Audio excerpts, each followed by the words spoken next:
I wish good things to you who's watching this. I am Alexey, and I've got another puzzle for you today. Some of you might recognize this position, actually, at least those of you who watch a lot of my videos. This is a game I played on stream a few weeks ago. This was game 3 of the streamers match that I've played against Vladimir Kovalev. I'm with the yellow meeples here. As you can see, Vladimir was playing the green meeples. So I will give you several hints as usual, but there will be a couple of unusual things about this puzzle, so you need to know a little bit of context first before trying. 2 things, actually. Even though it was a friendly match, we were playing using international tournament rules, which means that in case of a tie, the player who went first loses, and the other player wins. And in this game, Vladimir was the first player, which means that a tie is equivalent to a win for me in this situation. The second thing that you need to know is that the tile with the quadruple city was discarded earlier in the game, so it is not amongst the remaining tiles. So pause the video, study the position, and find the best move by yellow. Alright, I'm gonna assume you did that, so let's just talk about the position a little bit more before I give you the first hint. So as you see, we're -12 on the scoreboard, but the good news for us is that we have 2 meeples to spare, with which we can score some points. Another good news for us is that we have more points on the board, so we have this monastery over here, when we have this sizable 10-point ruin over here, and, well, green has only bits of pieces over here. So in fact, even though we're at -12 on the scoreboard, we're only at -3 overall. Another piece of good news for us is that we're controlling this 18-point field with 2 meeples. The bad news is that green is about to join with his 2 meeples on the left over here, and also on the left over here. And I can tell you in advance that green will be able to do it with 100% certainty based on the tiles remaining, and here are the tiles remaining. Okay, this should be enough for a first hint, so pause the video again unless you have solved the problem already. Alright, I'm gonna give you another hint. So there's no way how we can win this game unless we try and get a 3rd meeple onto the field. And then even that will not be enough. We'll have to do a little bit of something else. So pause the video again before one final hint. And here's the final little hint. In fact, we cannot guarantee a win or even a tile, but there's one move and one move only that gives us a non-zero chance to win this game or to tie this game, which is the same thing essentially for the purposes of the match.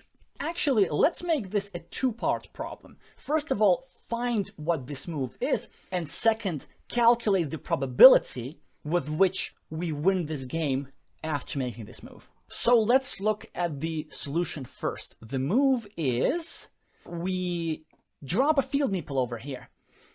Even though it does nothing at the moment, and it gives us exactly 0 points, it neutralizes this green meeple, because if green were to connect over here with a curve, then with any of the 2 remaining row tiles, we get to connect again. And if green does not connect over here, then with our next move, we're going to place any tile over here to pre-connect these 2 meeples together, and thus this meeple will get neutralized. So here's what happened later in the game. Green now equalizes the field with his meeple, so we're now at -3. We, as I said before, now expand this little field to make sure that green cannot connect his meeple to the main field without connecting our yellow meeple as well. And now green can only add 1 point to his monastery, or he could have added 1 point to his city, it doesn't matter. And on our last move, we take this curve and we just score 4 points. And in fact, it doesn't really matter what the last tile was, because we would be able to either score this 4-point road, or let's say this 4-point city, if we were to draw this city tile. Or, you know, we could have scored 4 points with the city over here or over here. And as a result of this whole sequence, you can see that we tied the game 99 to 99. But now comes the second part of the problem. What would have happened in other scenarios, and what was the probability of success when making this move? For that, let's look again at the critical position. So after we make the move in the game, there will be 4 remaining tiles, including the one green has in hand. So if green draws the straight line, well, we've already seen this scenario because that's what happened in the game. And in this case, there's a tie, so we win. So this accounts for 1 of 4 possibilities, so we have at least 25% for a win. Now, if a green has a city cap in hand, then it's important to recognize that we lose the game immediately, because the green will connect on the left and he will shield this main field from our yellow meeple, and the yellow meeple will become stranded over here on the left, scoring 0 points, and in this case we will lose the game massively no matter what. So this gives 25% for loss. But then what's happening with the remaining 50%? Well, if green draws a curve on his next move, then if he connects over here, it's pretty much the same scenario as with the straight line earlier on. So we would have a tie guaranteed for us. But green can try something more clever. What if green were to delay this connection and use this curve to take off his monastery meeple, and then hope to score 2 extra points when connecting this green meeple to the field? In that case, here are the possibilities. There will be 1 city cap remaining. Now let's look at what will happen if we draw the city cap. If we draw the city cap at any point, we will be able to score 7 points with this little meeple over here on the left, 4 points for the city, plus 3 points for the field. And then we will go from -4 to +3. And then with his spare meeple, green will have to connect this little meeple over here, and he will be able to score only 2 points. So we will be at +1. But what will happen if we do not draw the city tile, and if green draws the city cap instead? Well, in that case, green will not be able to connect this meeple to the field at all, and we will win with this 2/1 majority, this 18-point field, and we will have at least +15, if not more, in this game, or something like this.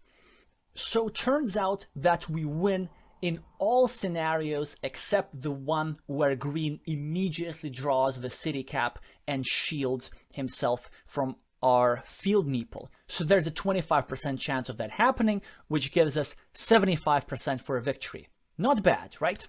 Now, why is understanding probabilities important for the purposes of this puzzle? Well, it is, and it is not important at the same time, because actually the exact probability does not change the move that we need to make, because the move that we played in the game is the only one that gives us a shot at winning this game. And we have to play it whether it's 1% or whether it's 99%. But knowing, or at least accurately, more or less accurately estimating the win probability can be of great psychological benefit, because that way you can assess the level of luck.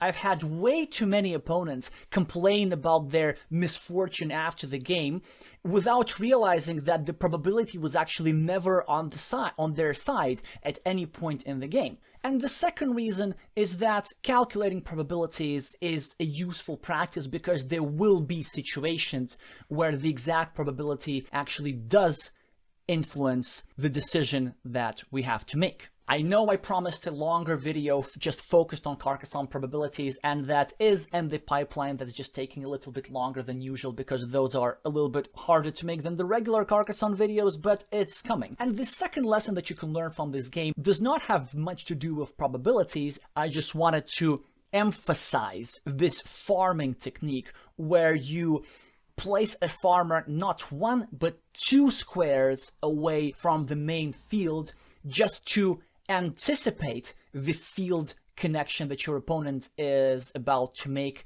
and thus indirectly neutralize your opponent's meeple.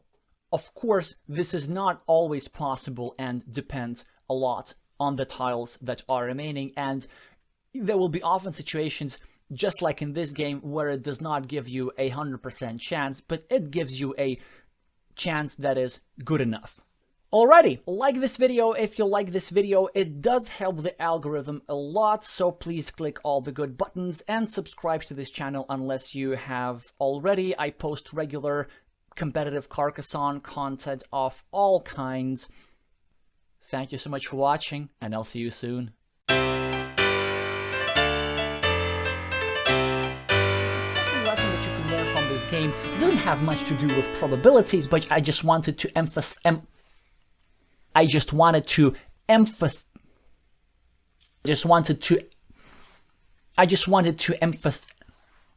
god!